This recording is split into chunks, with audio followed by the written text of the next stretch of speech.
We've all witnessed an unexpected plot twist here and there.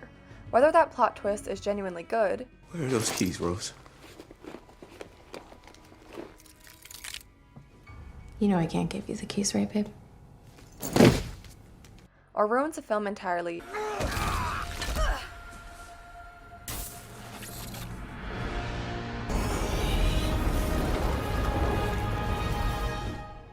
is a different question. So, how does one do a plot twist correctly? Of course, the correctness of how a plot twist is done doesn't possess a set of objective characteristics necessary to satisfy the audience. Whether somebody likes a film or not is subjective after all.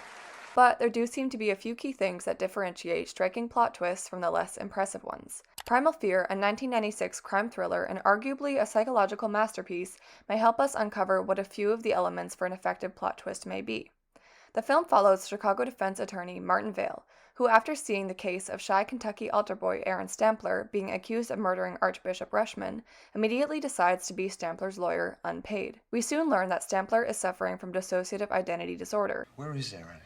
Aaron's crying off in some corner somewhere. You scared him off. You gotta deal with me now, boy. Causing him to have blank spots in his memory and also causing him, or rather his other personality, Roy, to murder the Archbishop. When Stampler is being grilled by prosecutor Janet Venable on the witness stand, the entire courtroom is introduced to Roy as he attacks Venable, threatening to snap her neck.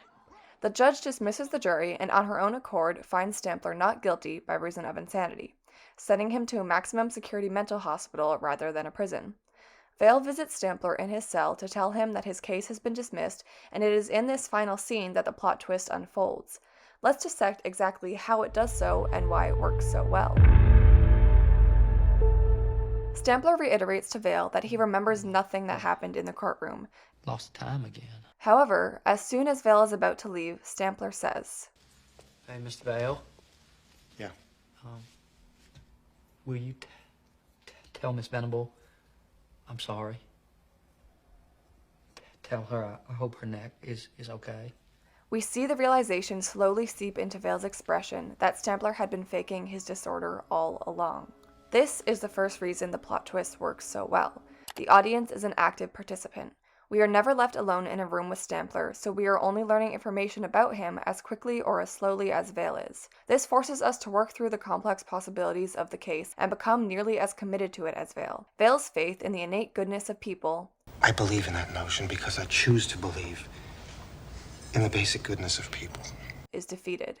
And with our previous sympathy for Stampler, we feel a similar dread. For the next bit of the scene, we can notice that Stampler's stuttering has suddenly disappeared as he begins to brag about murdering the Archbishop as well as a girl named Linda. It don't matter who you hear it from. It's the same story. I just had to kill Linda, Mr. Vale. Working through the denial, Vale asks, There never was a Roy. to which Stampler responds, There never was an Aaron, counselor. This is the real turning point of the film, and it certainly comes as a shock, but what makes it so great is the suspense that leads up to it. This can be explained by Hitchcock's Bomb theory. Simply put, this is shock. You and I are sitting talking, we'll say, about baseball.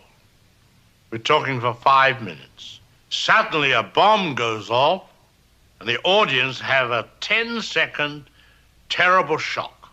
On the contrary, this is suspense. Tell the audience at the beginning that under the table, and show it to them, there's a bomb, and it's going to go off in 5 minutes. And we talk baseball. What are the audience doing? They're saying, don't talk about baseball. There's a bomb under there. As we are hearing the confession blatantly coming from Stampler's mouth, we are simultaneously relating it back to all of the information we were given and suspicions we may have had throughout the film. This is far more satisfying than a plot twist which is entirely random and barely relates to the rest of the plot. Finally, the plot twist has layers, and to me, it seems the more layers, the more suspense. At first, we see Stampler as innocent, somebody who could never even hurt a fly, and who has clearly been framed. Then, we learn that he actually did commit the crime, but that it was at the fault of Roy rather than Aaron. This is the first layer. After this, our brain is no longer searching for an explanation.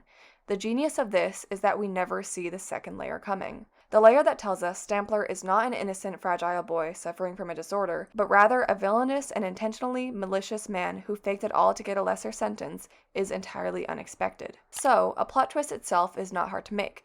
evidently, as it's done in quite a lot of films. But a good plot twist is something entirely different and far more complex. It plays with our psychology on so many levels and in a way manipulates us.